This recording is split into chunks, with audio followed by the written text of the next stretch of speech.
Singh Rattan. I met him for one meeting a few months ago, and I was very happy to learn that he's here and part of the Tampa community. Dr.Mohan Singh Rattan is a community leader, and he conducted a lot of work involving education in India, this kind of intricate, multi-language and kind of multi-layered politics of modern state of India. And he has experience of kind of establishing pedagogical agendas in India there, but that's just one part of what he does. He's a very knowledgeable person of the Sikh tradition, and when the idea came out that he'll come here and join our seminar on Bhakti traditions in India, it just struck me as a very good opportunity to have us have a first person experience of one particular very rich and organized tradition, which is the Sikh tradition. So I'm very happy and proud to have this honorable guest with us, and I'll leave the stage for you.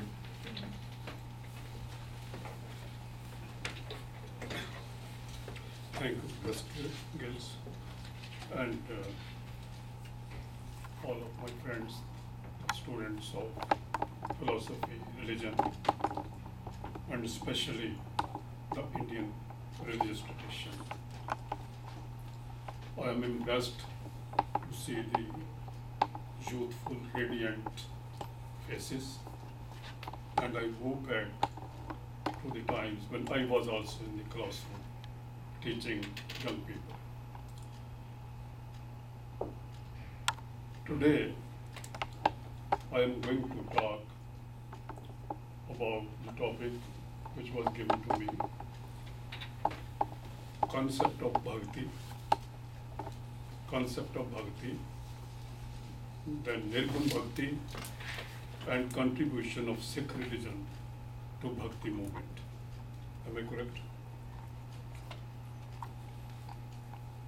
Bhakti movement is a very important religious movement in Indian religious and spiritual tradition. And I am a Sikh so far as my religion is concerned, and Sikh religion is the 5th largest religion in the world today. And there is deep connection of Sikh movement, Sikh religious movement, so far as the Bhakti movement is concerned. At some places, as some scholars think, Sikhism is a part of Bhakti movement. But in my view, the Sikh movement, the Sikh religion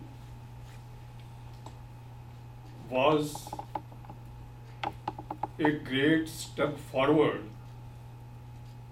where the Bhakti movement reached its climax. And ultimately,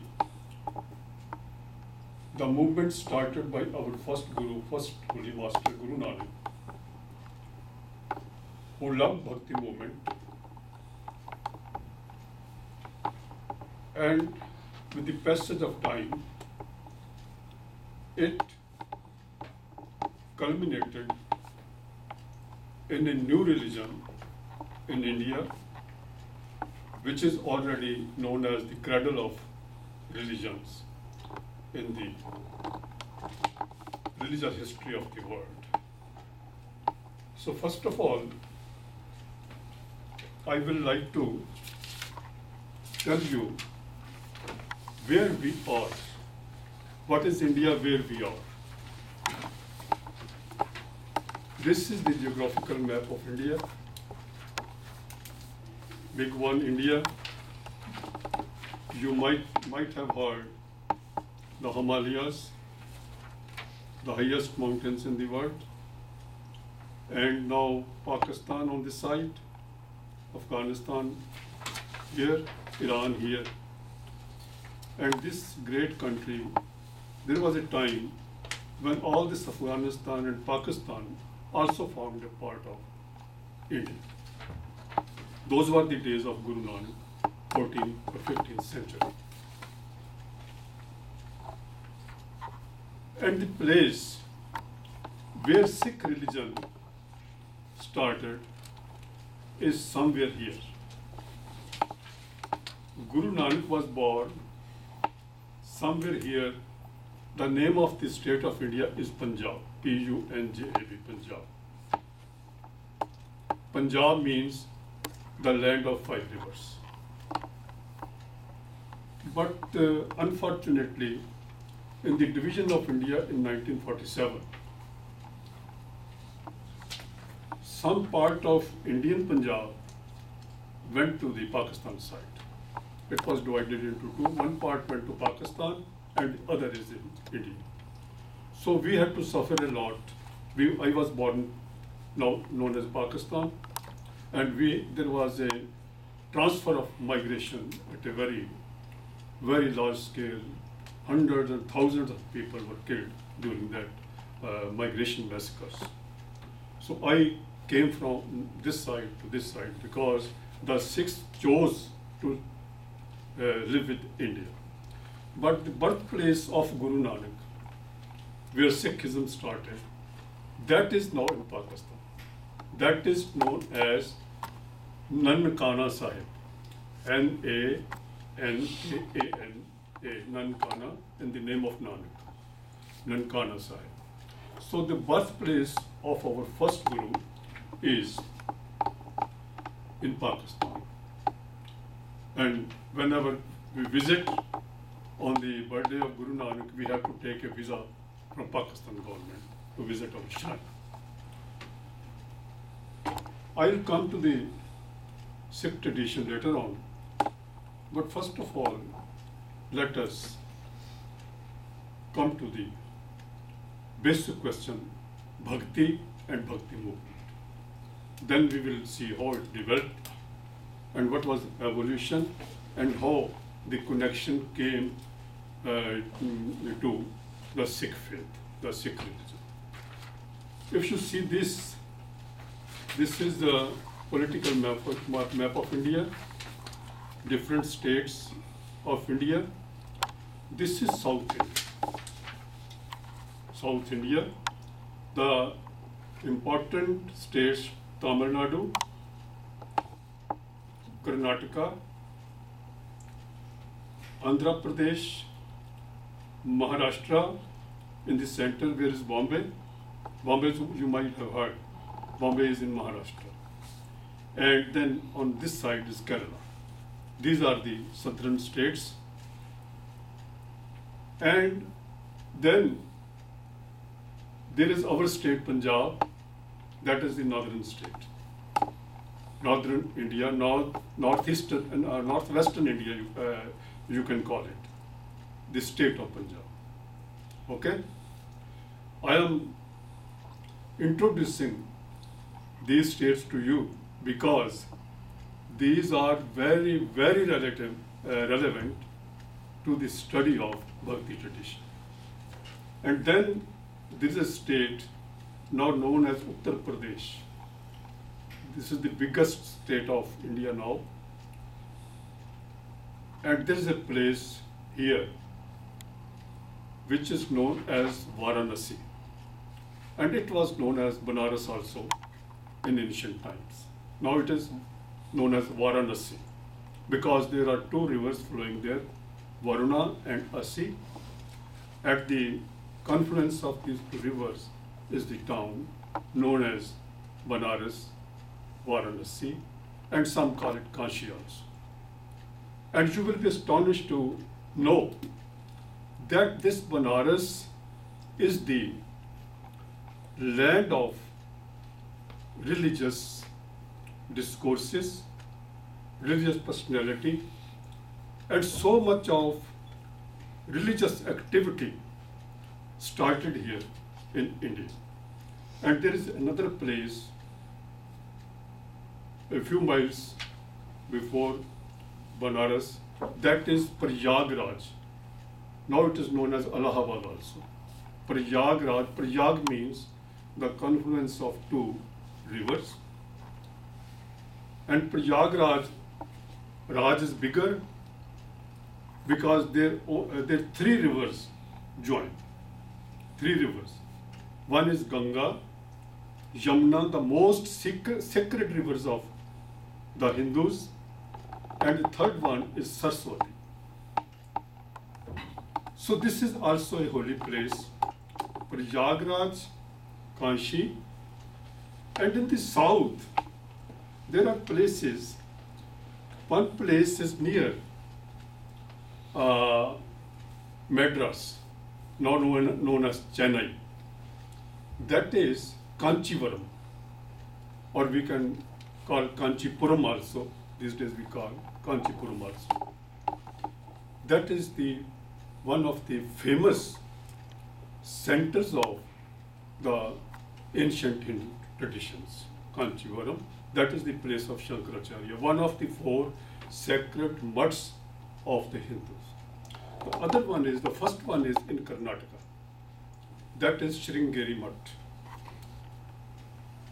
Shankar was a great scholar of Hinduism, and after the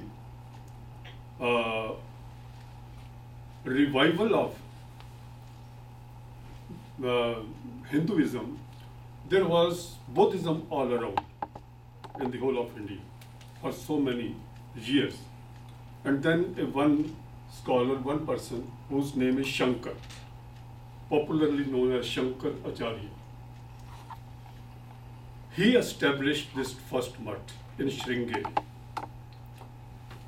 Mutt is a place just like a temple from where some movement is started, some ideology is propagated. That's mutt. There are four mutts. One is this, second is this Kanchipuram, third is Jagannath Puri, then in the Himalayas, Badrinath. Now, Badrinath is a temple in the Himalayas. And there are others also, but these are the mutts which historically are the ancient places of religious studies. Now,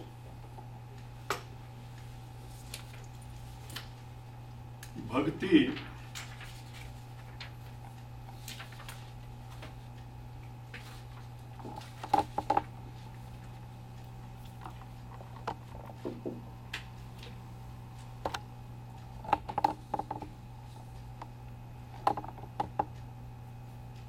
movement.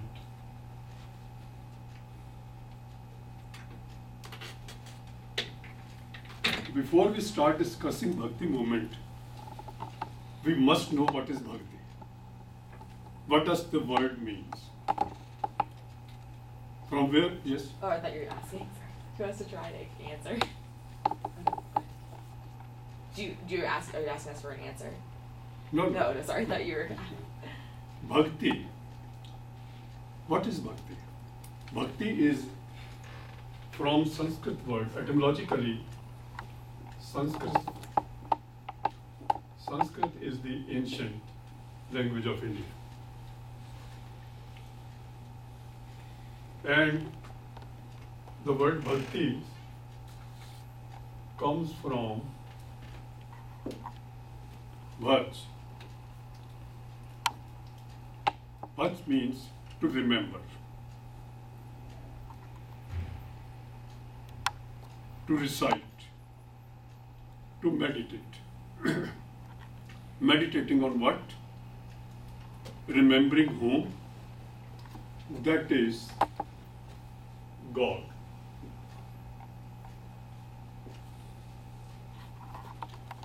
The God is known as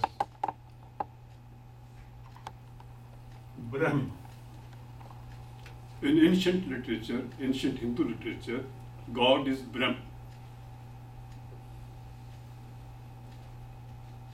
So the word comes from this Sanskrit language. This is the etymology of the word, bhakti. It means bhakti is the devotion of God, devotion to God, full faith in God.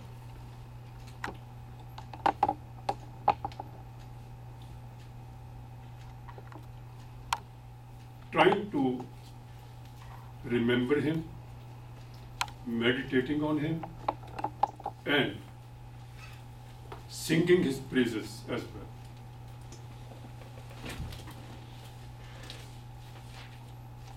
This is the basic thing which we must understand. And now from Brahm, from Sanskrit word, we have to go back to the Hindu literature, Hindu religious literature. As you might have heard, the ancient Hindu scriptures, they are known as Vedas. Have you heard it? Vedas. How many Vedas are there? Four Vedas. Yes, very good. 4 Vedas.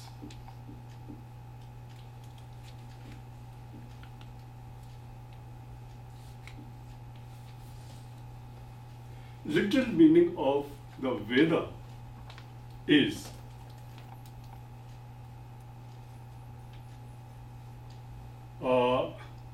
educative literature, which gives us guidance, which leads us to some important religious questions or other questions also. So these are Vedas, 4 Vedas. The first Veda, which is the ancient book of the whole world,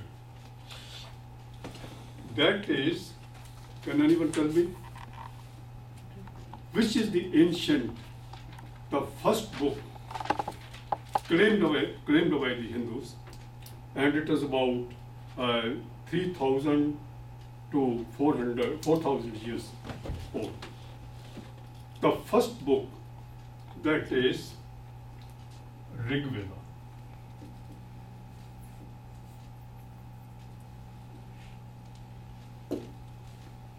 I am talking of Hindu tradition because if we want to know about bhakti, we have to know the background also. Bhakti. So this Rig Veda is the oldest Ved, scripture of the Hindus. Second is Sam Veda. Third is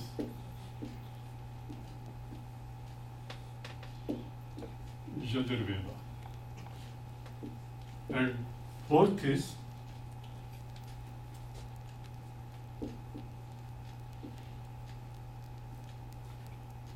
Atharva Veda.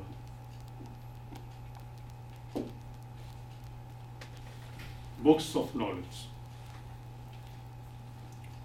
multi-dimensional knowledge. This is the basis of the entire Hindu tradition, its theology, its philosophy, everything. This is the source. And in every Veda, there are 3 parts. One is known as mantra.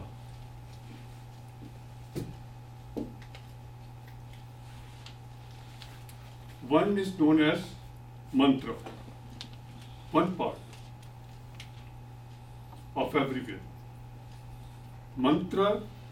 Mantra is just an idea given in few words, brief words, in the shape of shlokas. And these mantras are directed towards the powers of nature. For example, there are mantras eulogizing fire, Agni Devta, and that is considered a god. Fire is a god.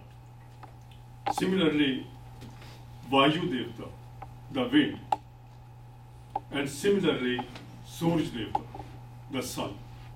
They are all basic gods of Hindus. And the second part is known as Karam, action, deeds. These parts tell us how to do religious rites to please them, God. How to please the powers of nature, how to please fire, how to please sun, because they were the source of energy. They were sustaining life. So the people were worshipping them. They became the god.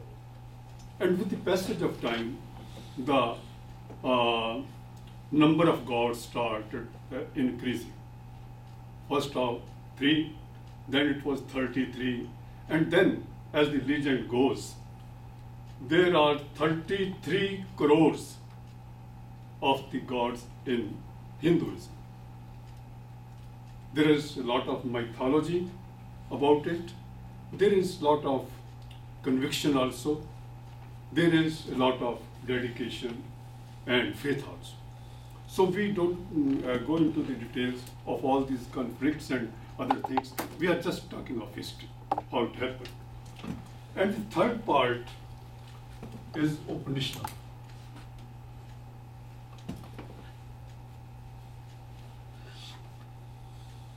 It is known as Arnik also. These are the books of philosophy. Upanishads are the books of philosophy. And it will be interesting to know, as we are sitting today, as you always sit in the classroom, in olden times, the students will go to the teachers in the Gurukul, where the teacher was teaching. They will go to his home or in the forest in his cottage. They will sit around him and they will raise questions about life, God, other forces of nature. They will ask questions and the Guru will reply. Upanishad means to hear the word of the Guru sitting before him. That is Upanishad. So these are very important books.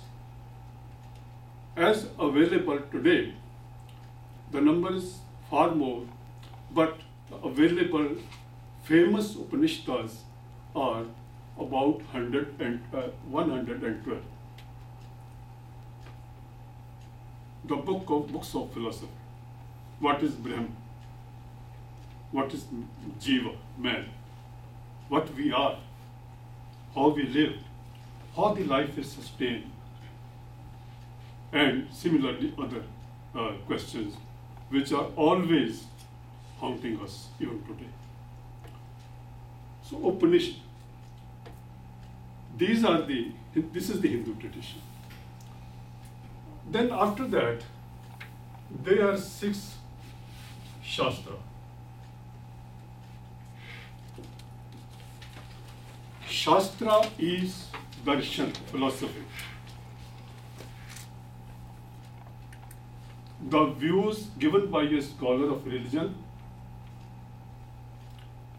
explanation of various topics which are very important for the human race.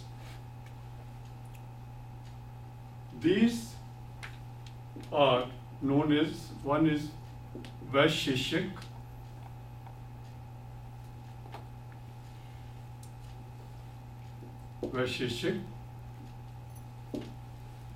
then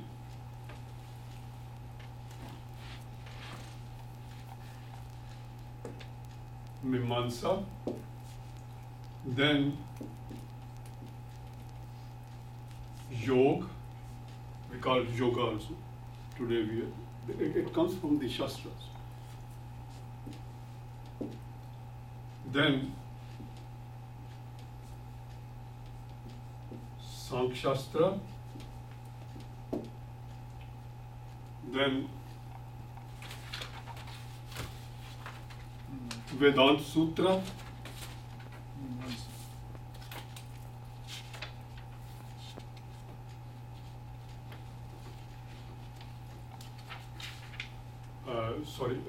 Nyaya Shastra, and then Vedanta Sutra.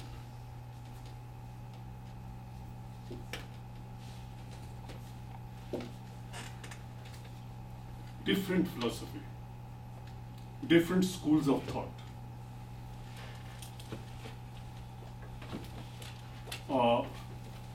Not just religious thought, all aspects of human thought. For example, yoga, as we do today, this is a philosophy which deals with the control of our breath and taking it to a certain height where it joins with the ultimate truth. Pranayam. Pran is breath, based on prana. And for Sankhya means, Sankhya is Sankhya,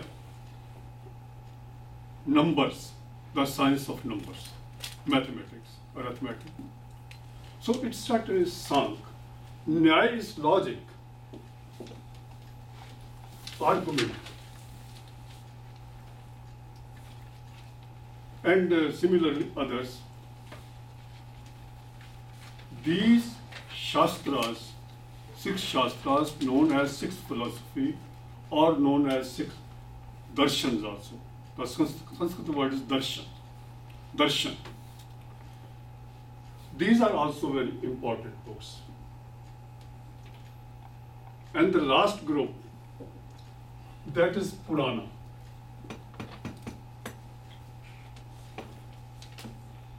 Purana. The literal meaning of the word Puran is old, ancient, old, ancient. They are 18 in numbers. 18 in numbers. And now, when you go through these Puranas, you will find very, very good stories. These are the books of fiction, but conveying the ideas of the religious traditions. As in the modern world, we write in prose, we write in poetry, we are writing books on other subjects also, but the most attractive and popular is fiction, novel, short story. Similarly, some authors, some rishis, some saints of the ancient times thought that to target the common man, this is the easiest way, to give them a story. No doubt, story always carried a message.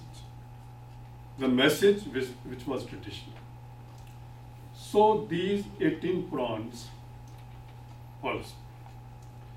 And out of all these books, all this literature, came out 3 things which are most important to know the temperament of Bhakti movement. One thing, the first thing,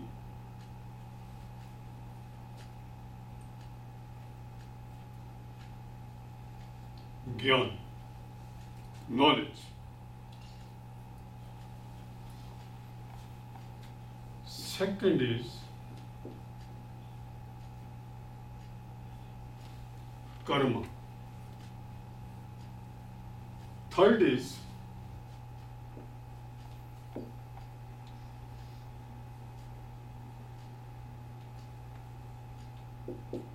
bhakti, devotion.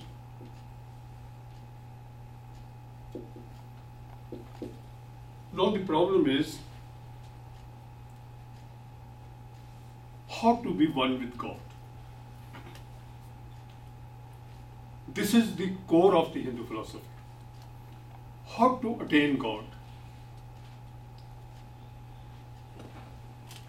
which is the path leading to the abode of Brahman. Everybody is after it, everybody is after it. But I don't know whether anyone has seen God so far or not. When this journey will stop, when this journey will end, nobody knows. But the protagonists of these different paths claim that our path is the right path. So they say knowledge is the only path. First acquire knowledge, only then you can think about spirituality, only then you can try to go to the path of religion, path of God. Knowledge is the basic engine. It will take the train of life to its destination, right? There are others who says no, Gyan will not take anywhere. Gyan will bring ego. Gyan will bring ego. You will become an egoist. The right path is karma. Do some religious rituals, rites, deeds to please the gods. If you can perform all those rites, all those rituals, all those ceremonies, only then you will be one with God. That is called karma theory, the theory of karma, or popularly known as in Hindu scriptures is karma kand. Karma kand, kand means chapter, karma, chapter of karma. For example, they will worship fire, as I was telling to you. For that, they will be singing hymns, they will bringing flowers, they will bring so many fragrances, incenses to please God, please any power of nature which they consider is holiest for them. So, and ultimately, there are when we go through the religious history, find there were sacrifices. Bring an animal, and he should be cut to please the deity. That is also a karma. And there were so many other karmas. And then there were made some holy places. These places are holy.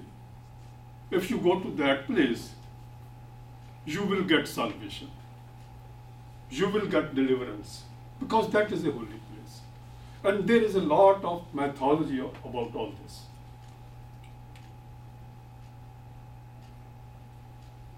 And there are other rivers also. Then there is mythology. There is a paradise, Swargalok, Swargadham. There is Indrapuri, there is Shivpuri, and so many words in the name of different deities, different gods. So, and the karma was the instrument to please gods. So this karma theory became very, very, very popular among the common man. And who was leading this religious show? Who was leading it? That was Brahman.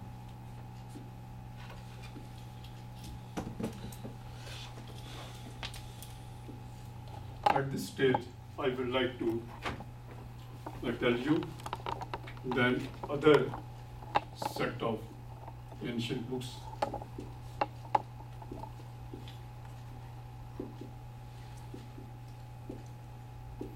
That is Samriti. Samriti means something belonging to memory, something which is memorized. Samriti is memory. The ancient sages heard from their gurus some sacred knowledge, and they wrote in the books, in the shape of books, later on, but at that time they were only memorized. They are about 28 in numbers. Numbers differ, but generally 28. The ancient books is Manu Smriti. The first one is Manu Smriti. As we have in Christianity, Adam and Eve, the first man, Adam. In Hinduism, the first man is Manu. Manu, you can say man. The word man is coming from Manu. And Adam is coming from Adam. Adam is Admi. That is also man. This is imaginative effort that there was some one who first came, whatever name we give, Manu Smriti.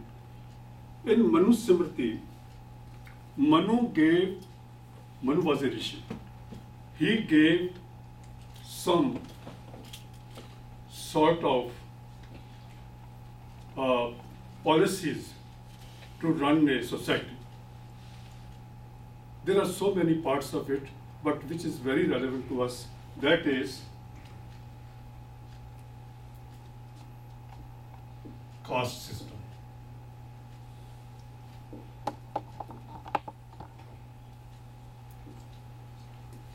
There were 4 castes. The society was divided into 4 parts, known as caste. Caste system is very, very important when we try to understand the religions of India, all the religions of India. There were 4 castes. Number 1, Brahman. Number 2, Kshatriya. Number 2, Vaishya. And number 4, Shudra. Brahman was at the top. He was the religious head. His word was like the oracle of Delphi. It was a divine. It was a divine word. But as Brahman says, everyone has to obey that. And the right of education was vested in the Brahman. Brahman will teach you. Brahman will teach a king. Brahman will teach a common man. Brahman will read the books, ancient books, Vedas. He will interpret all those books. He will guide the Kshatriya. Kshatriyas were those who were kings and who were the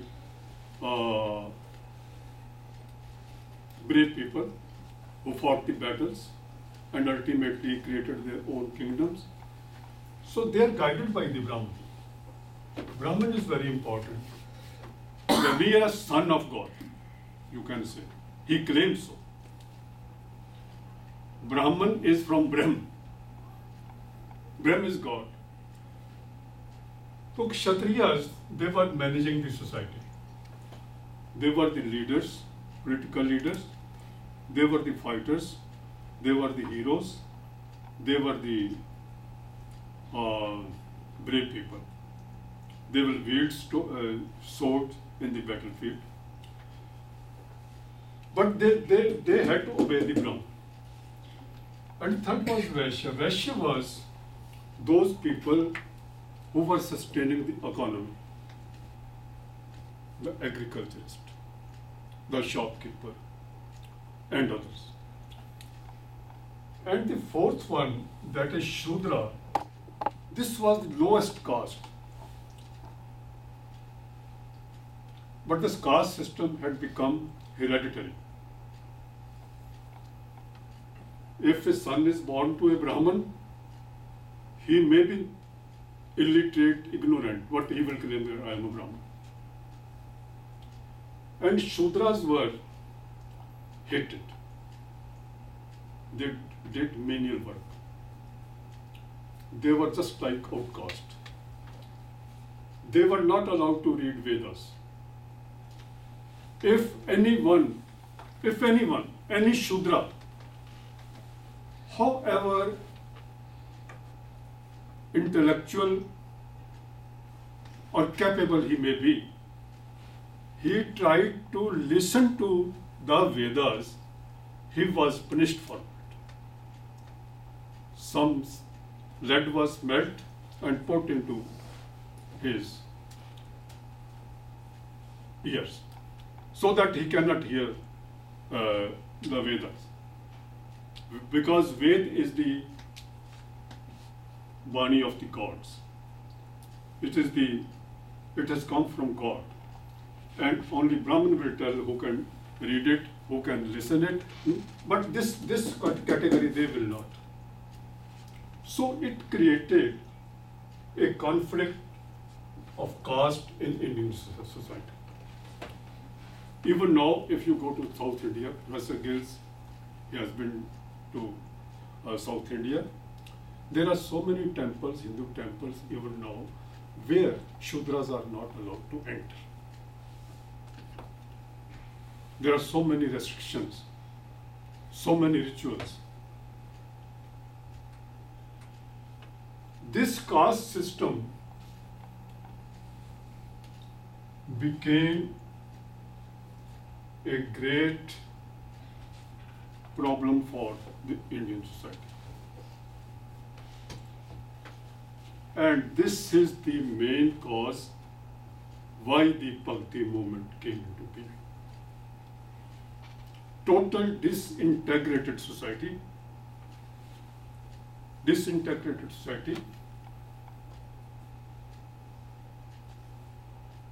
and they are being treated worse than animals, the Shudras. They were not allowed to enter the temple, they were not allowed to get education, they will just do the menial work at the homes of others. So, this trend continued. For so many years, we cannot say anything with authority, but it was going on. And in 5th century, in the South, a movement started,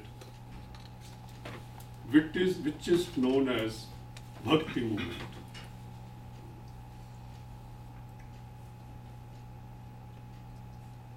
Bhakti movement with true devotion,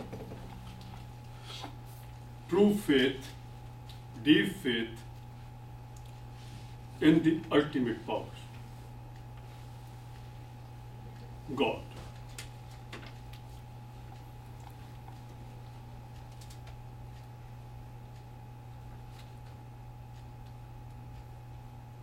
And they, at the initial stage, there was some discrimination among the people. But slowly and slowly, as the movement spread, the untouchables, the Shudras, got a place of respect in Bhakti movement, in the society. Now, as I was telling you, there were so many gods. There are so many gods. Everybody, we are sitting here, I will say, this is my God, he is my God. He is my God, he is your God. Everybody had his own God. But 2 or 3 mythological, I will say, forces came into being.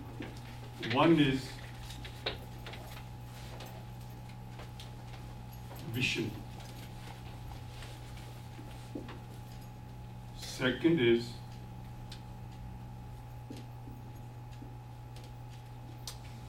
Shiva. And then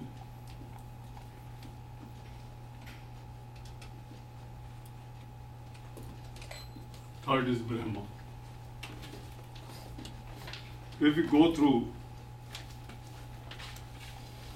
our mythological literature of India, they generally say Vishnu sustains the entire world, entire earth.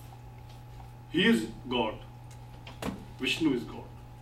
And there are 24 incarnations of Vishnu. Rama and Krishna are among them. 24 incarnations.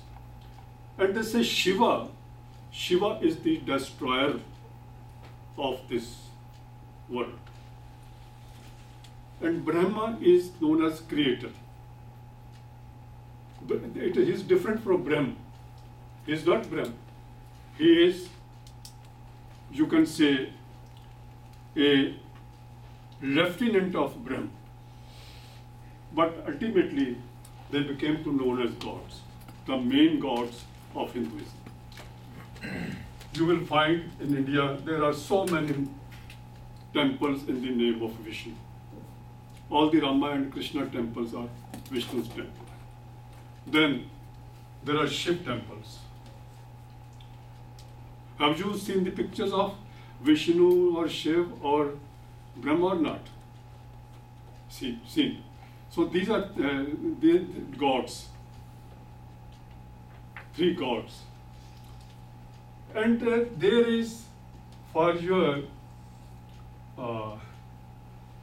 today interesting to know,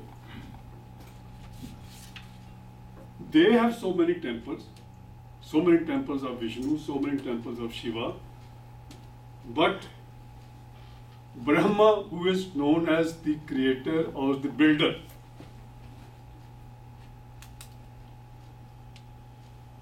he had a building company. He was building everything. But he has only one temple in India. There is no second temple in the name of Brahma. And where is that? That is in Rajasthan, a state here, Rajasthan. That is known as Pushkar. At Pushkar, there is only one temple. That is the temple of Brahma. There is no temple of Brahma anywhere else. So these are the. So now the Bhakti movement started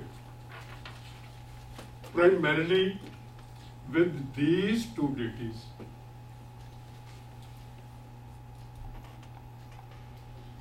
In adoration.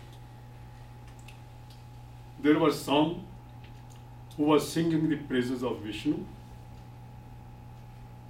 There were others who were singing the praises of Shiva. If you go to a Shiv temple, you will find they are worshipping the Shivling, and other things associated with the Shiva. Shiva rides an ox, and there are so many other things attached to it. And Vishnu is seen sitting in the ocean along with Lakshmi, his spouse, and a serpent with 1,000 mouths is acting like a canopy on him. Vishnu. Vishnu, they were trying to, so these are, they forgot God. They forgot Brahm. They started worshipping all this. And there was a lot of new rites, new ceremonies, and so many. And there was a conflict also between these two different philosophies, religious lines. They were conflicting. They were creating temples, very high temples. And if you go to South India, you will find a lot of temples. But there are a lot of ritualism also. Sometimes one thinks, where have I come?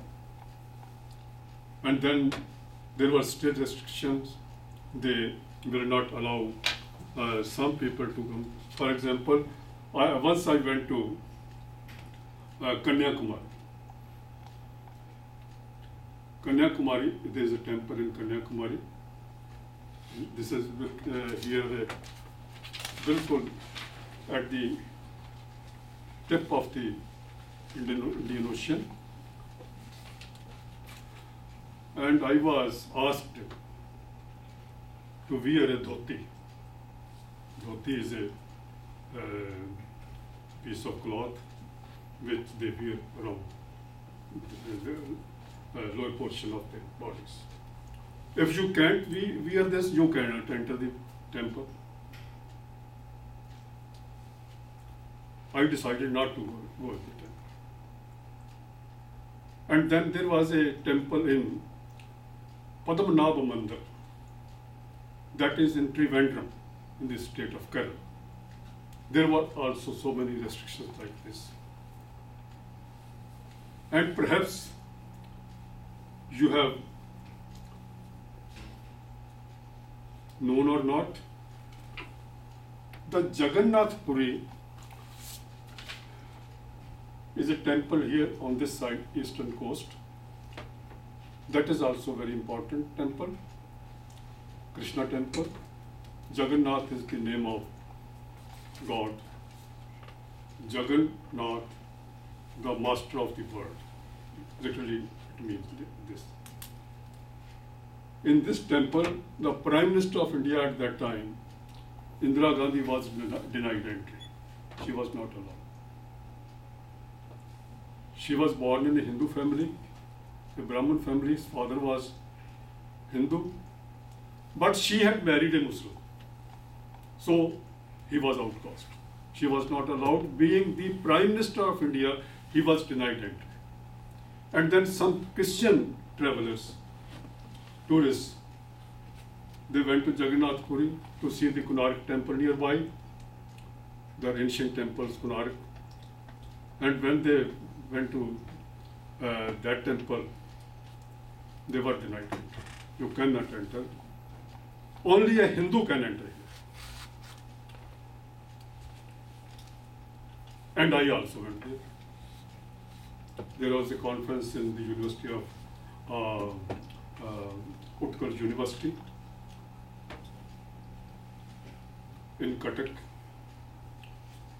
Bhubaneswar, near Jagannath Puri.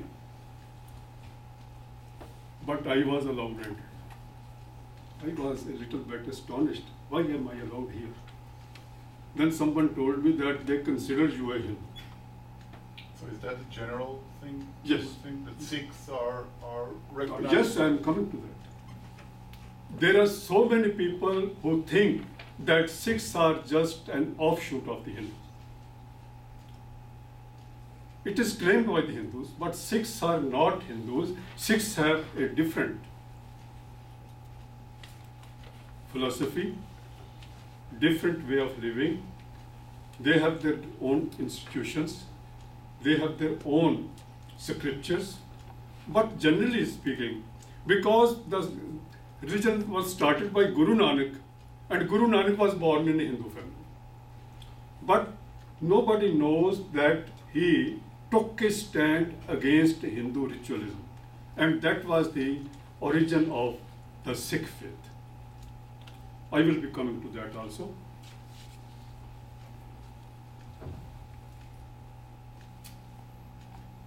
So the Bhakti movement started in South India.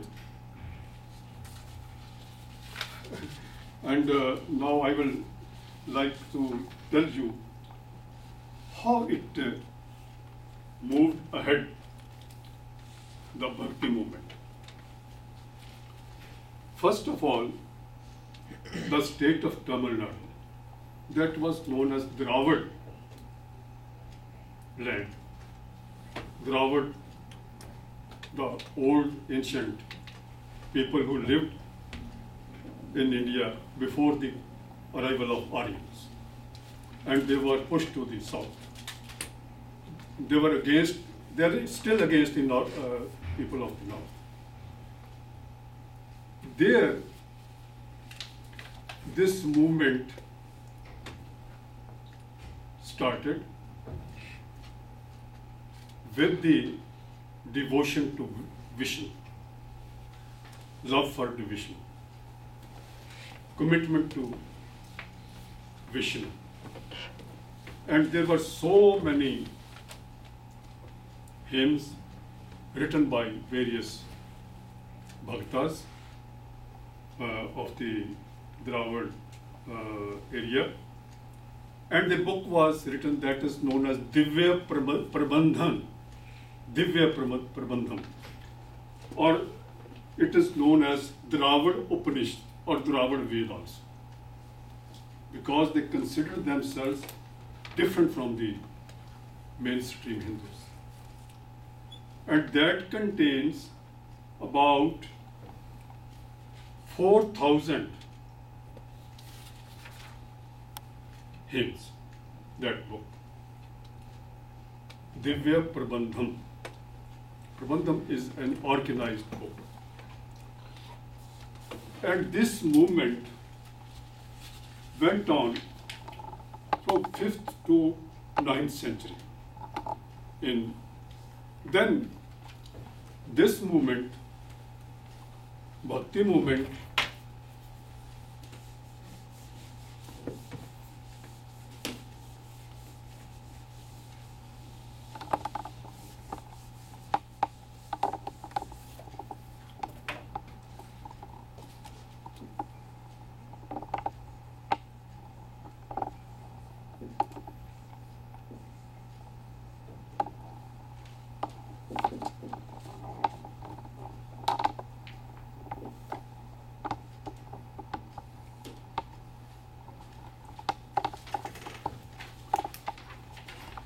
there is a book known as Bhagavad Puran. Bhagavad Puran. In the introduction or the preface of that book,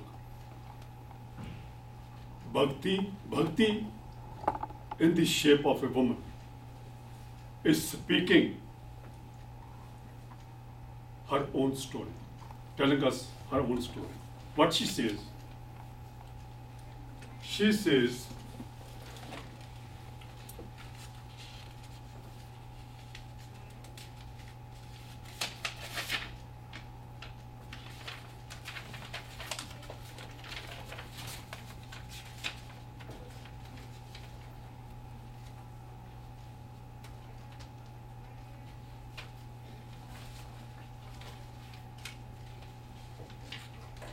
yes. She says, I was born in Dravid Pradesh. Bhakti is telling her story in the shape of a woman. In the preface to Bhagavad Puran, she says, I was born in Dravard land. मैं द्रावड़ देश में पैदा हुई, and I flourished in Karnataka. This is the journey of Bhakti movement. And then I came to Maharashtra, the state of Bombay,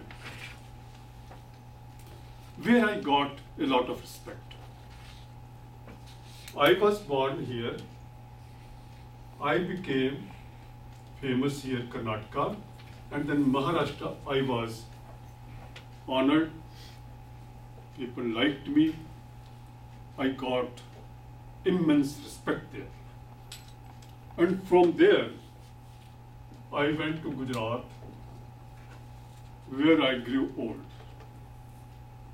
where I became an aged person. And my son, knowledge and faith. They are two sons of Bhakti. They were very angry, Mother, where you have come, where you have brought us. And ultimately, she says,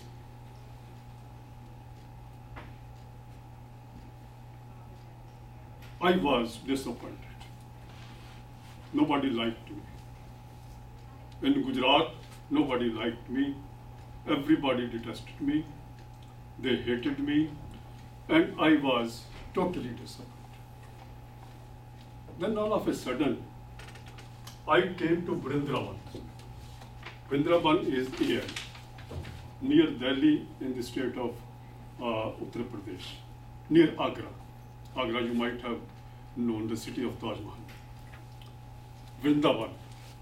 There I again became youthful and beautiful. They also liked me. So that journey of the Bhakti movement, which started from the Tamil Nadu, that went to Vrindavan. Vrindavan is the land of Krishna, where Krishna lived, where Krishna had so many episodes with his girlfriends, we can call in the modern languages, the gopis. And nearby is the Gokul, where he was born.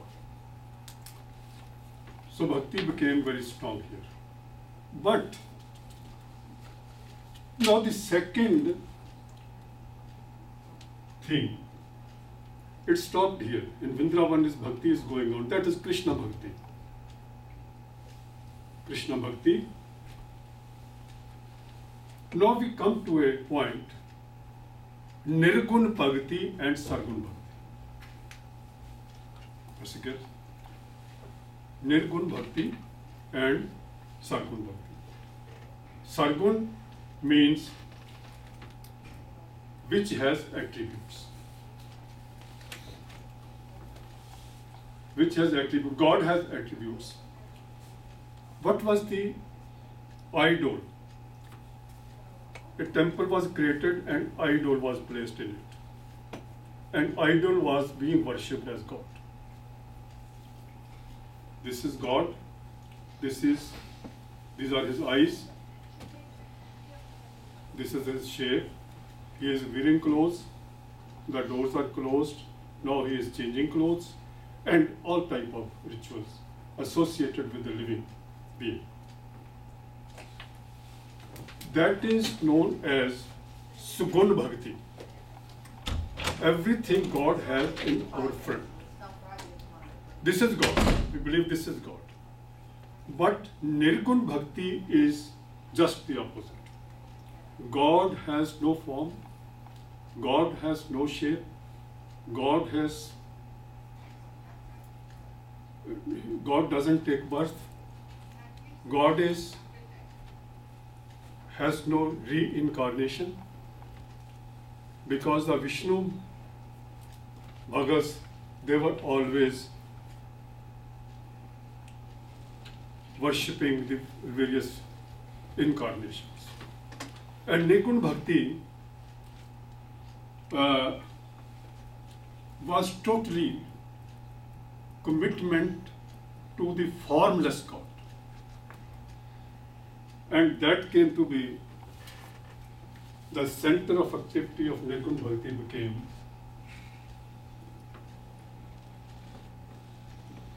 Yagraj, Allahabad, now known as, but Varanasi is the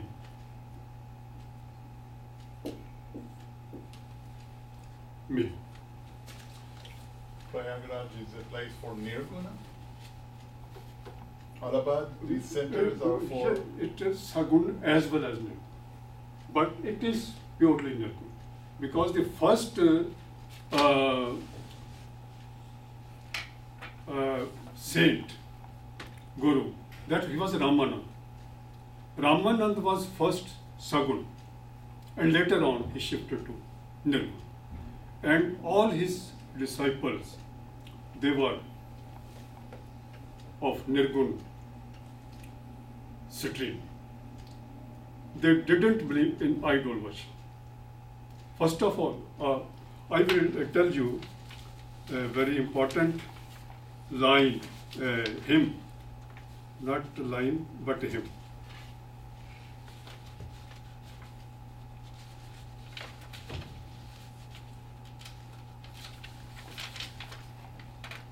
Raman. This is a translation from his original hymn in Hindi. It is written in the Sikh scripture, Guru Granth Sahib also. He says, Ramanand says, the leader of the Nirgun Bhakti movement. He says, because generally the Hindus were going to the places of worship, holy places.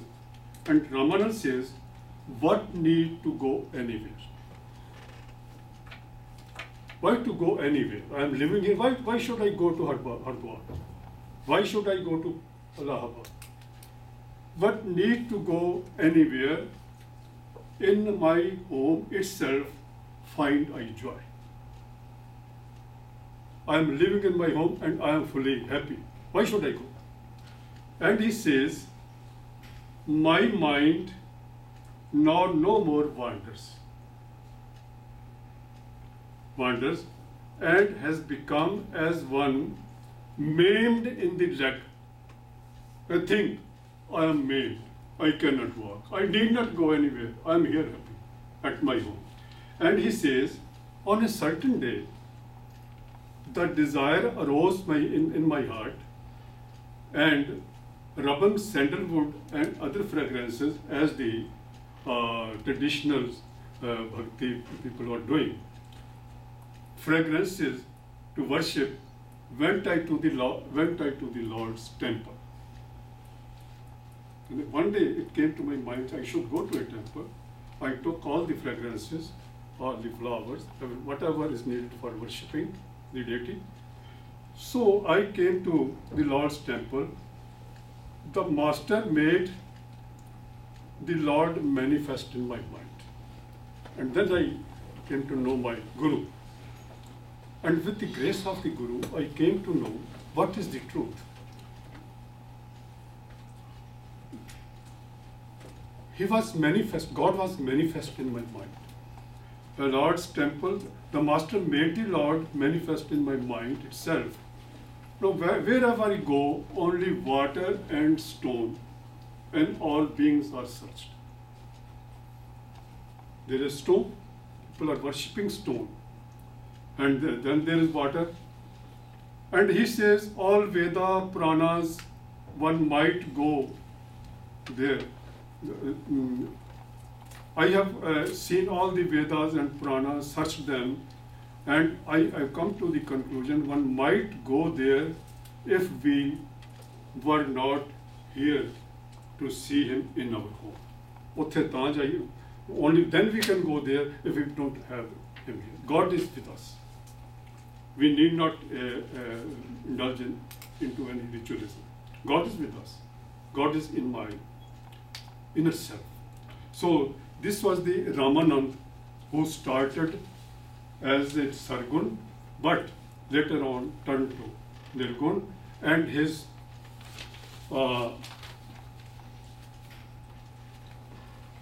later on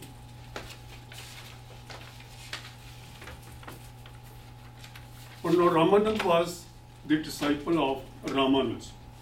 Ramanuj was from South India. Ramanand came here in Banaras, and he had about 12 main disciples who led Bhakti movement. The prominent among them is Kabir, then Ravidas, then Surdas, then Sen, then Parmanand, then Pipa, and then Beni. These are the main bhagats who belong to the Nirgun stream of Bhakti. They don't believe in any kind of rituals. They don't worship idols. Their only concern is now remembering God, reciting His name. Hey Ram, Hey Prabhu, O Lord, O Paramatma, whatever names they gave. And the beauty of the things is this: Ramanand was a Brahman, and his disciples, they came from those class which was known as Shudra's class. Kabir was a weaver.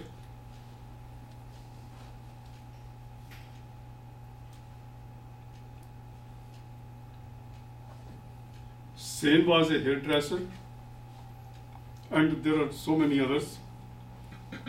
Dhanna was a Jat agriculturist. And of course, there were Brahmins also who became his disciples, but they accepted the policies that there should be no discrimination on the basis of caste. So Nirgun Bhakti became a revolutionary movement at the time, which broke the shackles of caste systems.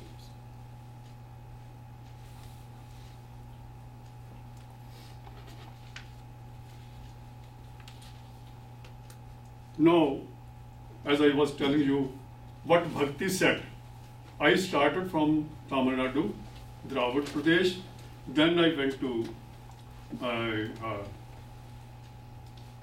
Karnataka. From Karnataka, I went to Maharashtra, where I was respected. And there are two very, very great saints of Nirgun movement who were earlier believer of Sargun. They are Namdev, and the other is Tirlochan. And of course, there may be so many others, but Namdev is very important. Namdev traveled the entire India, and especially went to Punjab, and he died in Punjab. Was born in Maharashtra, Sholapur, near Sholapur, and ultimately he died in Punjab. And how revolutionary these people were, I will give you an example.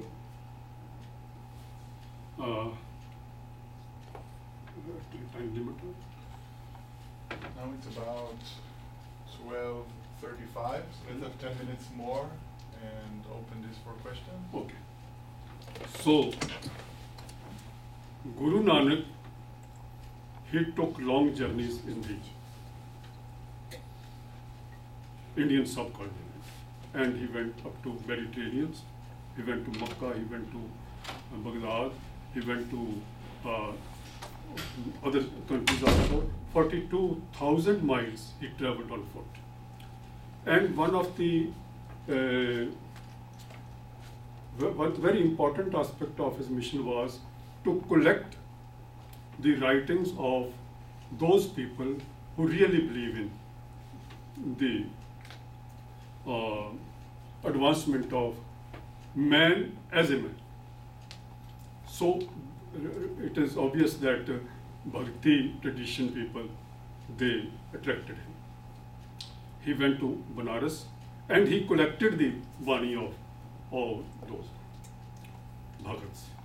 Their writings he brought with him, and ultimately our fifth Guru after Guru Nanak, Guru Arjan Dev, when he compiled Guru Granth Sahib, which is the holy book of the Sikhs, in that book the Bani of the writings of those Bhagats were added.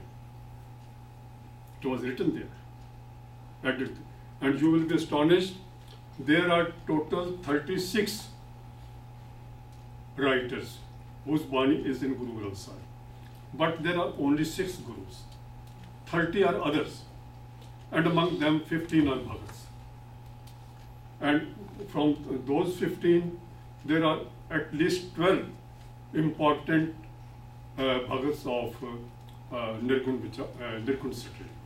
Kabir is very prominent. Kabir's Bani is in Guru Granth Sahib. Now Guru Granth Sahib also believes in oneness of God. Guru Granth Sahib start with this, I can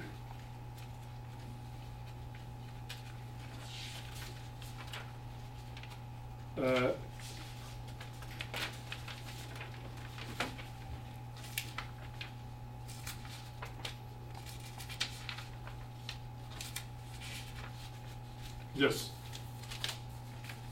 Here I am quoting a British author. His name is MacAuliffe, Max Arthur MacAuliffe. He was the first man who wrote a comprehensive book in 6 volumes about Sikhism. The name of the book is Sikh Religion. And in the preface, what he writes, listen, and he was living in England. He was in the civil service of British government. When he retired and he came to England, he lived in London, died in London. And he wrote in the preface of this book, I bring from the East what is practically unknown religion. The Sikhs are distinguished throughout the world as great military people. But there is little known even to professional scholars regarding their religion. I have often been asked by educated persons in countries which I have visited, and even in India itself, what the Sikh religion was and whether the Sikhs are Hindus, idolaters, or Mohammedans. The ignorance is the result of the difficulty of the Indian dialects in which the sacred writings of the Sikhs are contained, because no one could read our scripture that was in the Punjabi script. And he goes on to say, to sum up some of the moral and political merits of the Sikh religion, it prohibits idolatry. One thing, idolatry prohibits. It means it is no more Hindu. And hypocrisy. No hypocrisy in the practice of religion. Then, no caste exclusiveness. All men are equal, maybe of any caste. And the cremation of widows, very important. In Hinduism, there was a tradition that when husband died, the woman, his wife, was forced to sit on the burning pyre with his husband. And it was Sikhism which first of all spoke against it. And our third Guru said, this is wrong, this cannot be allowed. And the British were astonished to see this. They were passing laws about it, but they thought when they went to the scripture, they found it is already there written by the gurus. And then the immurement of women, burqa, living in as Muslims, women, they cannot show their faces outside. They were not allowed. Sikhs spoke against it. The use of wine and other intoxicants is prohibited.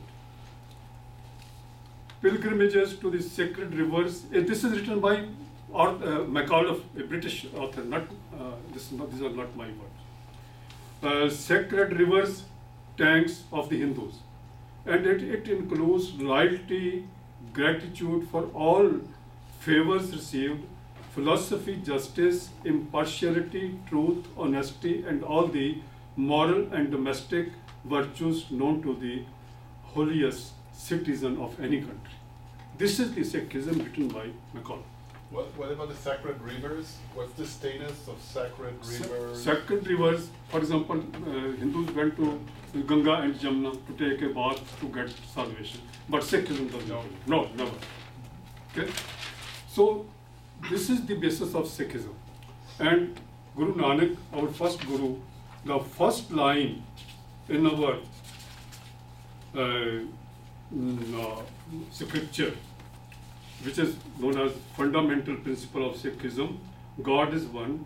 He is the sole being of eternal manifestation, creator, immanent reality, fearless, without rancor, timeless, unincarnated.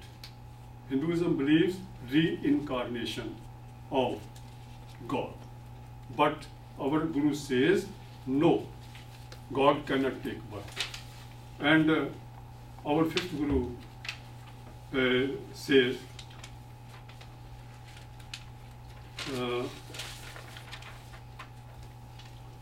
whosoever says that God can take birth, he is condemnable. So this is really. So similarly, other things in Bani, the Guru Granth Sahib combined Gyan, knowledge, and love for God. A combination of love and knowledge. That is the basis of bhakti. And two things more which are very important, and with that I will finish my talk. There is a golden temple in Amritsar, you might have heard. That is the first unique temple in the religious history of India, which has 4 doors, which symbolizes entry from any direction, entry from any walk of life, all the 4 castes, anybody can come, nobody will be denied entry.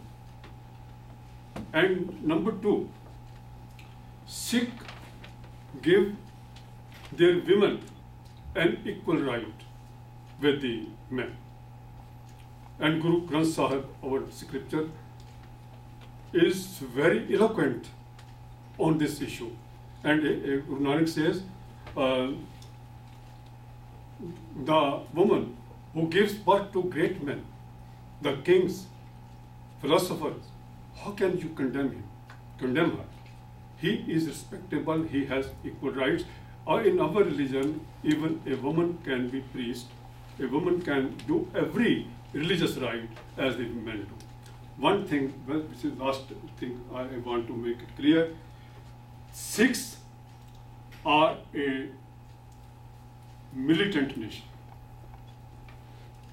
which is against the, which was not seen in the earlier Bhakti movement people. Our 6th Guru started fighting battles with the Mughals who were ruling at the time in India. And then our 10th Guru created Khalsa. When you are being persecuted, you are not getting justice, you have every right to fight. Fight it away.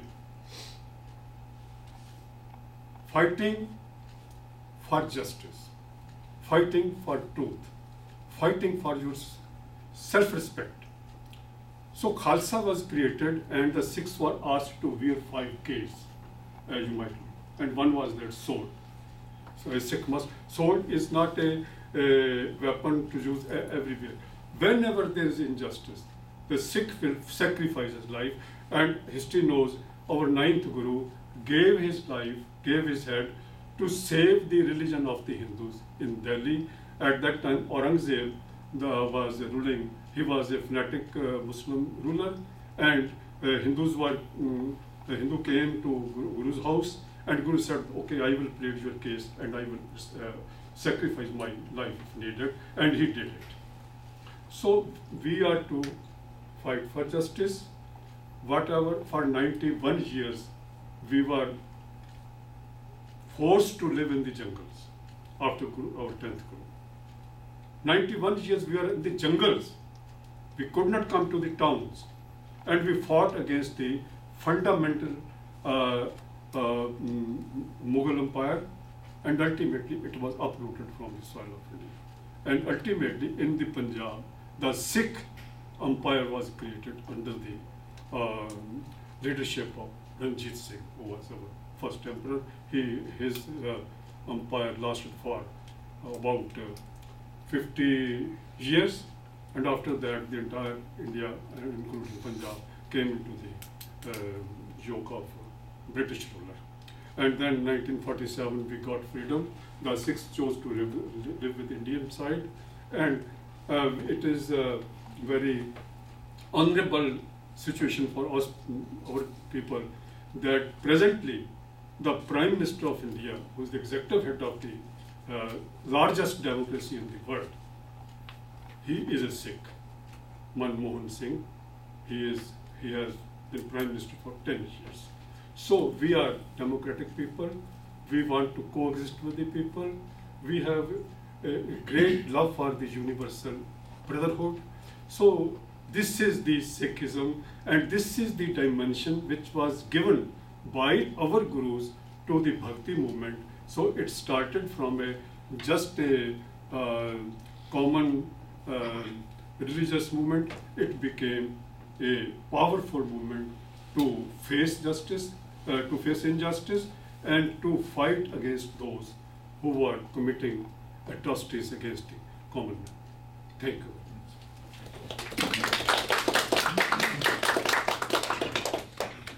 Thank you very much, Dr.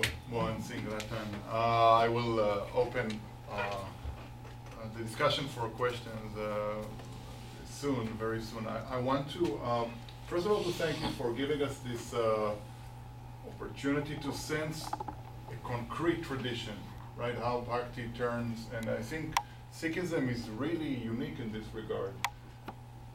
Turning from a mass popular movement, right, as Bhakti, into something which is institutionalized, organized, and I will ask you, so I want to ask, before opening for others to ask, I want to ask a few questions that you mentioned in your talk, and if you can just relate to these issues. First of all, with regard to the Saguna and Nirguna, this divide, and with regard to Nirguna, right? In a Nirguna religion, you mentioned Allahabad and Prayagraj as places which are recognized to be holy and sacred also for Nirguna. Yes. And of course, and you put Sikhism as a Nirguna tradition with the Golden Temple in Amritsar. How are these locations explained and understood to be sacred within this Nirguna approach of no idol worship, no concrete divinity? This is a question I'm always curious. How you understand the sacred of a place when you come from a point of view of Nirguna, where God is actually everywhere. What happens for you to go to a place like Amritsar? Yes. What happens for you in that Very important question.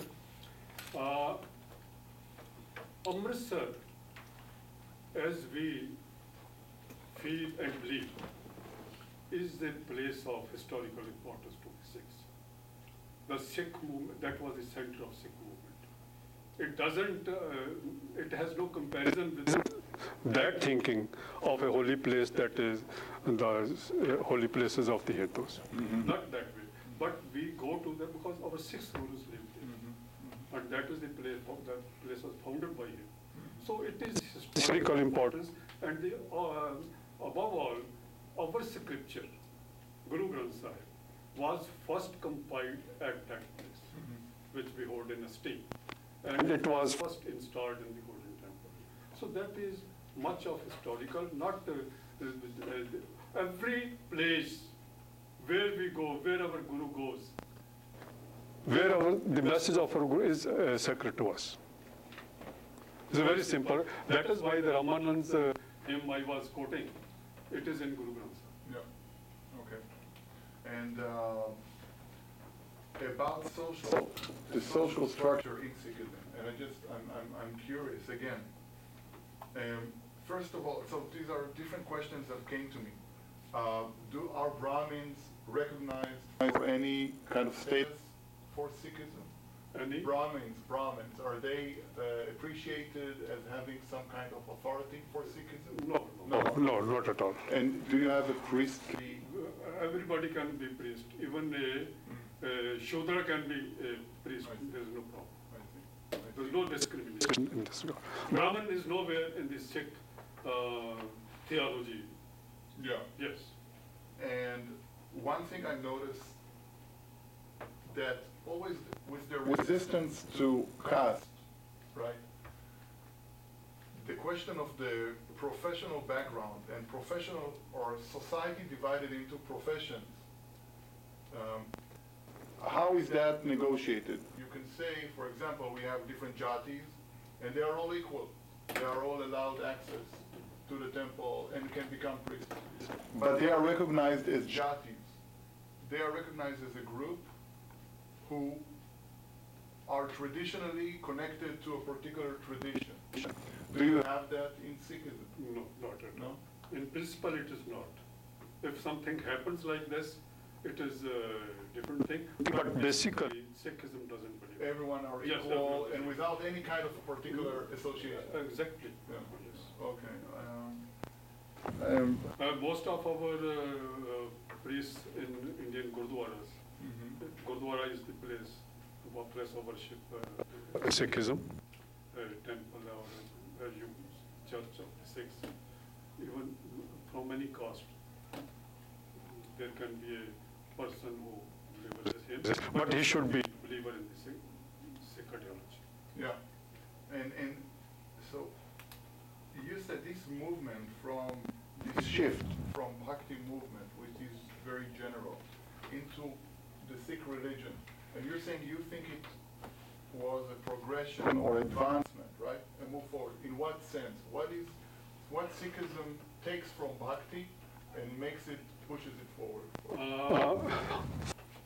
We should see all this in historical perspective, because in Allahabad or in Varanasi, our Bhagats, they were not militants.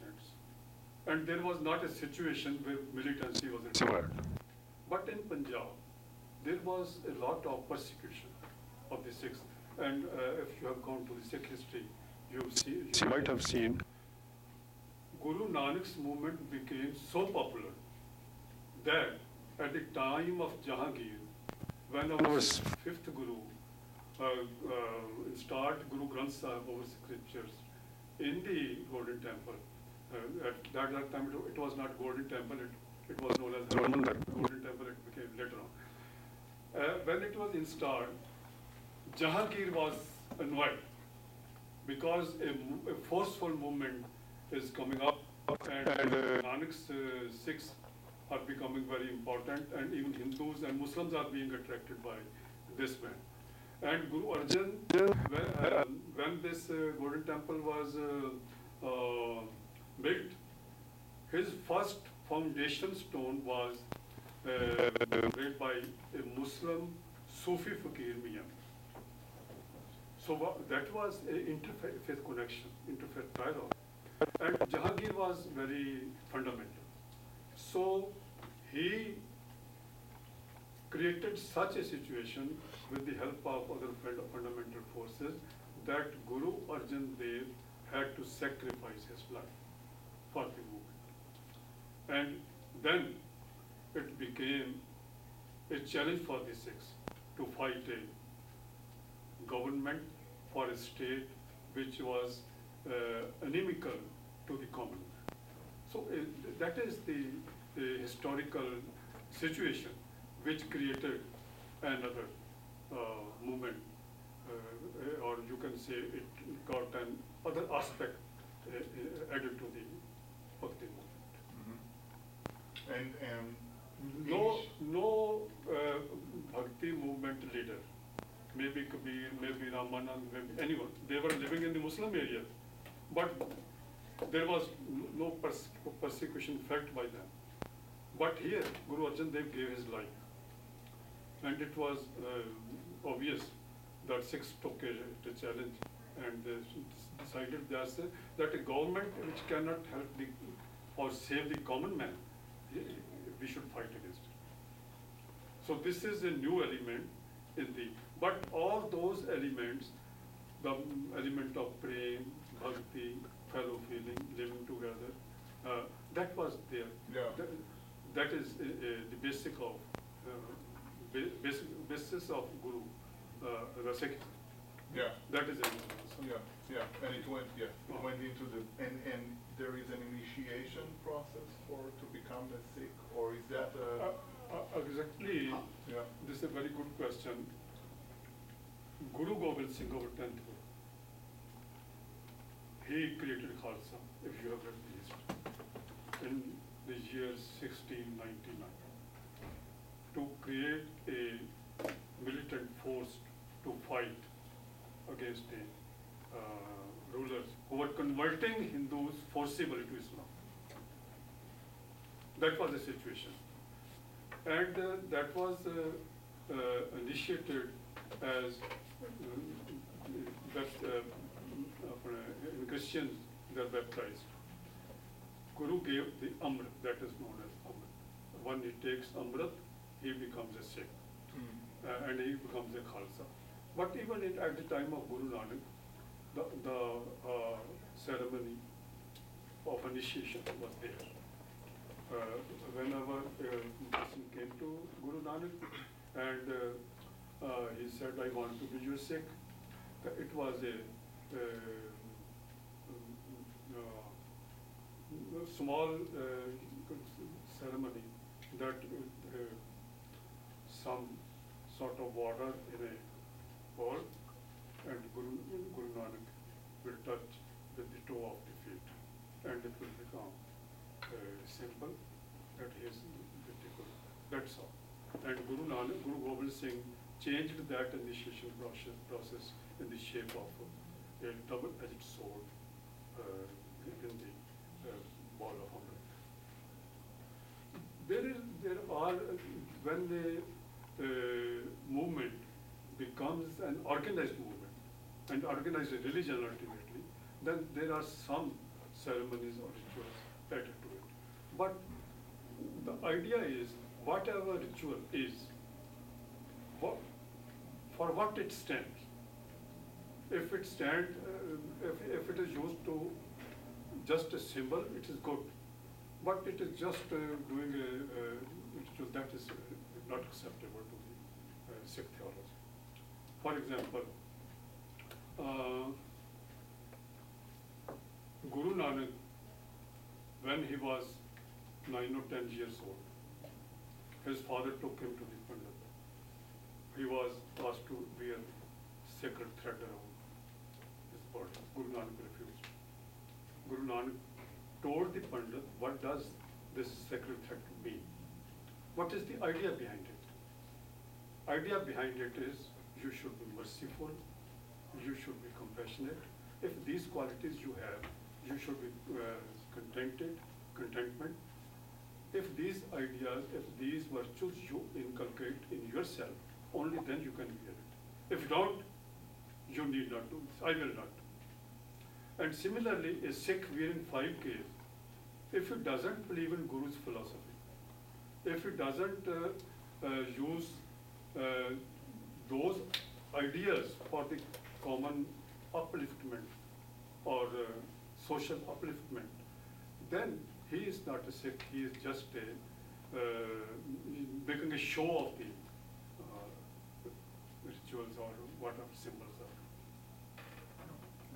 Thank you very much.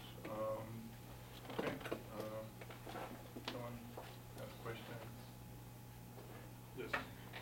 So you're talking about 91 years Sheikhs are stuck in the jungle, essentially. I'm kind of wondering what this does to the tradition itself. Like, and are they able to keep all of their traditions before this intact, or do a lot of these traditions kind of get pushed off to the wayside? And how different is the religion after this 91-year period? 91 years. I was telling you, because the government at that time, our history is full of martyrs. So many Sikhs were killed, and so many types of persecutions were given by the government to the Sikhs, and Sikhs had to leave their homes. They could not live in a town. They will be arrested and taken to the king, to the ruler in Lahore or in Delhi, and they were killed. Even the small children were killed. The families were totally annihilated by those people. So Sikhs had to run and then organize themselves in the forest with the hope that the Guru will help us, God will help us, and we will come as the winner in this strife. And as you know, the story of Israel, they had to scatter all around. But ultimately, they created their own homeland. The Sikhs created their own homeland after 91 years of fight. And that is known as the best example of the best state in the Indian polity, in which Muslims, Hindus, and Sikhs lived together. And even the Britishers who went to India, they annexed the whole of India, but they could not annex Punjab for 100 years. And they were always very eager to annex Punjab, but they were scared of the Sikhs, because Sikhs were very well organized and very, you can say, devoted to the ideology of Guru Gobind Singh. So this is the time how we came out of the jungles and how we established ourselves.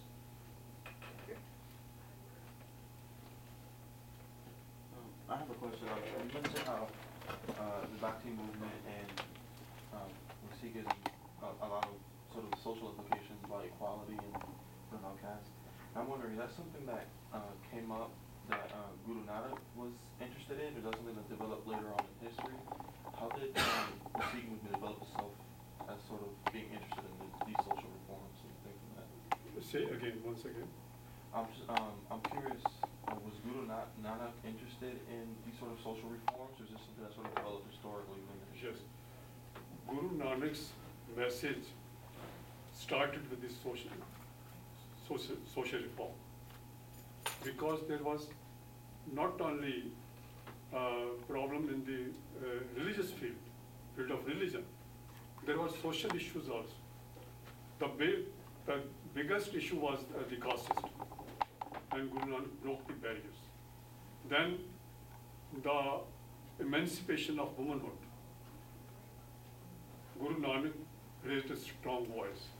Guru Nanak was the first person who raised a voice against the Mughals, the persecutors. It is written in Guru Granth Sahib. He said, I will say the word which is truth, final truth, and this Babur has come from the Khorasan country to invade India, and he has persecuted a lot of people. This is not good. And he spoke against the system which was prevalent at the time.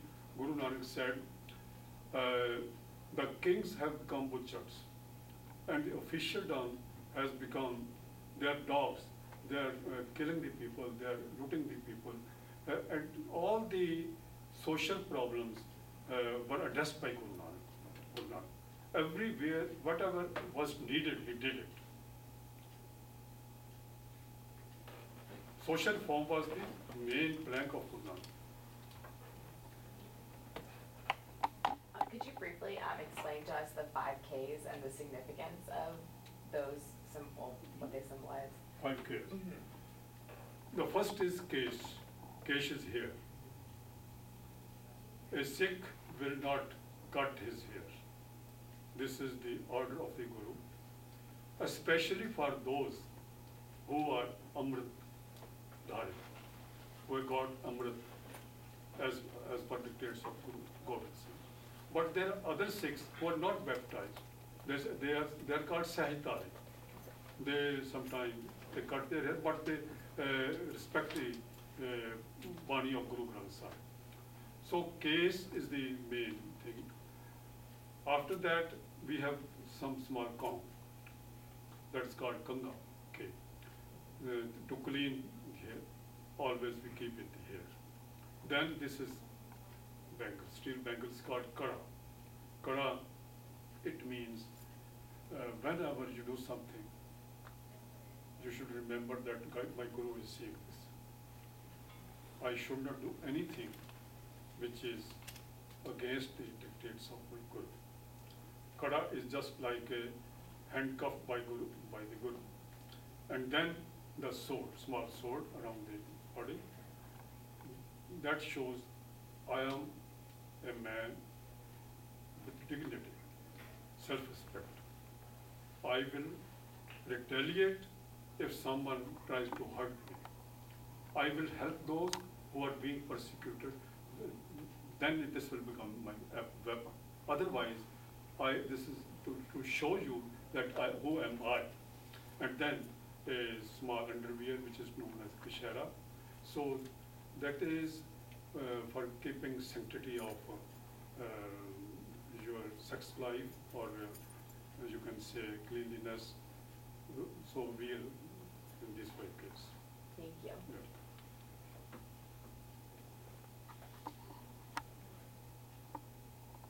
A Sikh, or for your, let me repeat, a Sikh is supposed not to take tobacco. It is very much, this is the biggest restriction by Guru Gobind Singh. And you know what is happening today. Tobacco smoking is the main cause of cancer. Hundreds and thousands of people are dying every year in America. And then pure marital relationship. A Sikh is supposed to have sexual relationship with his wife only, and with spouse only. No extramarital relationships. That is very strict order of the Guru. And similarly, Guru Sahib, as per Guru Granth Sahib, we cannot go against the principles laid down by the Gurus to create a homogeneous, good society. We should always contribute to it. These are something people don't follow. You will see some Sikhs taking intoxicants. What can be done? But Guru doesn't want it. Can you say something about the performance of bhajans or kirtans, of getting together, how often, Yes. in what ways it is done? Yes. Let me, it's a very good question.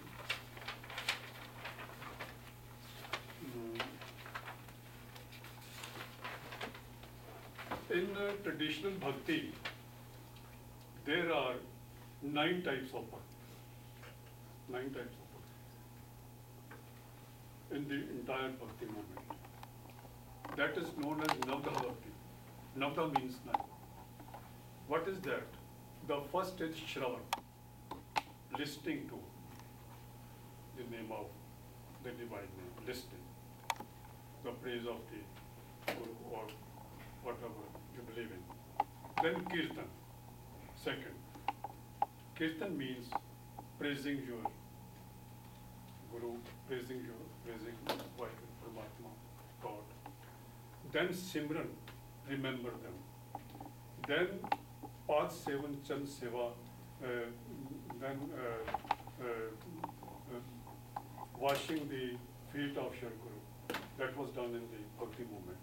Then Archana, sandalwood, flowers, and other so many things with which you please your deity, to take to the temple. Then Vandan, Namaskar, bowing your head before deity. Then Sakhya Bhav. Sakhya Bhav means friendly with the Guru, friendly with God. Don't be then that is something else, and we love you. And then Dasya Bhav, I am your servant. This should be the. And then Atam Nivedan, I surrender myself to you. Total. These are 9 types of bhakti. And from all these 9 types, Guru Granth Sahib or Sikhism is against the ritualistic parts of this all 9. But the most important is Kirtan.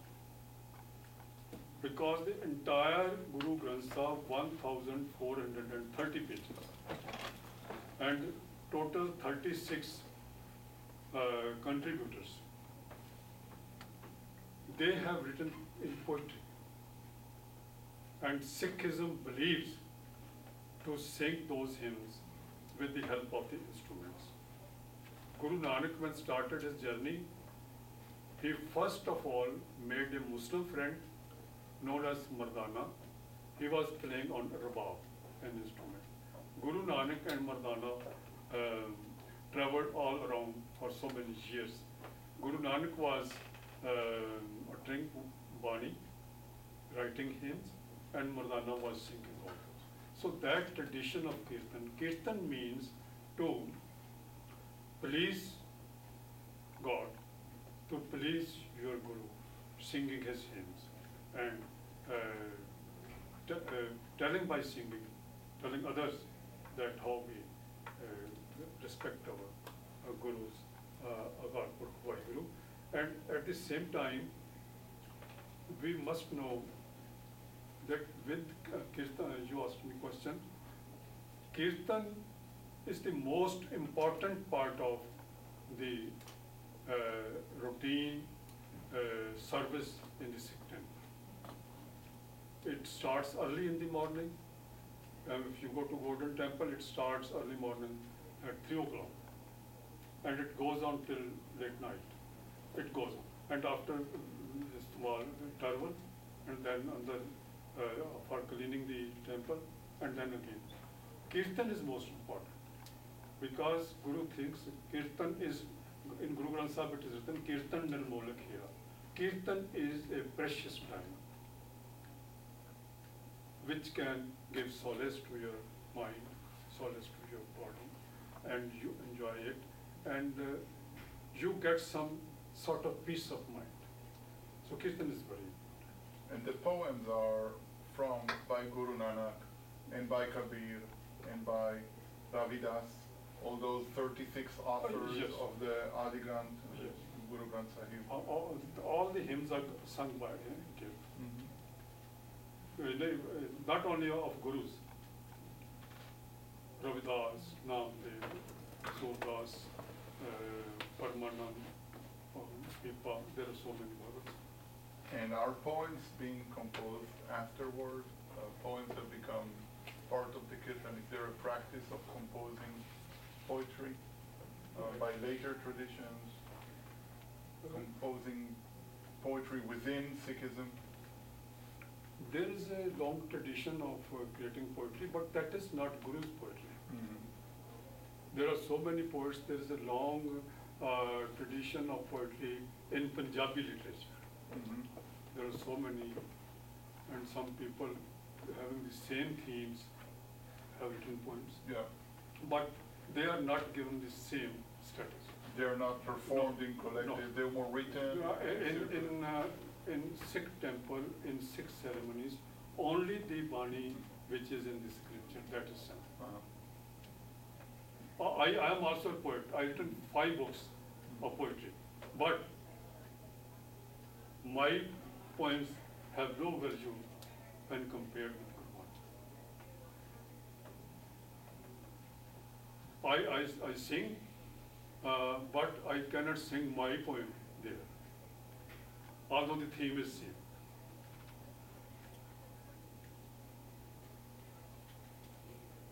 Anyone else?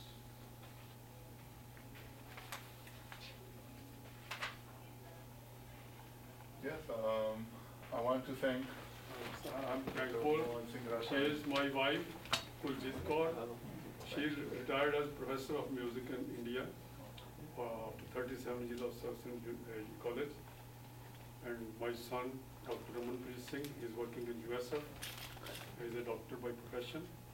So we always try to disseminate the message of the Guru. And the message of the Guru, that all of us belonging to any denomination, belonging to any faith, any religion, should have a common platform to discuss.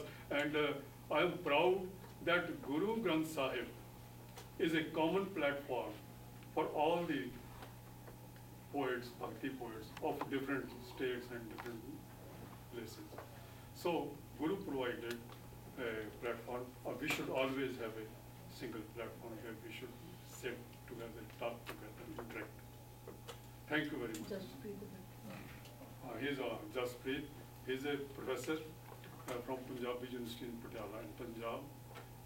He is doctorate degree and working in U.S.A. And what matter innovations? Science? I'm into material. I'm into material science. I work with mechanical engineering. Very and close solar energy. to our family. Okay. So, Yeah. thank you all. Thank you very much.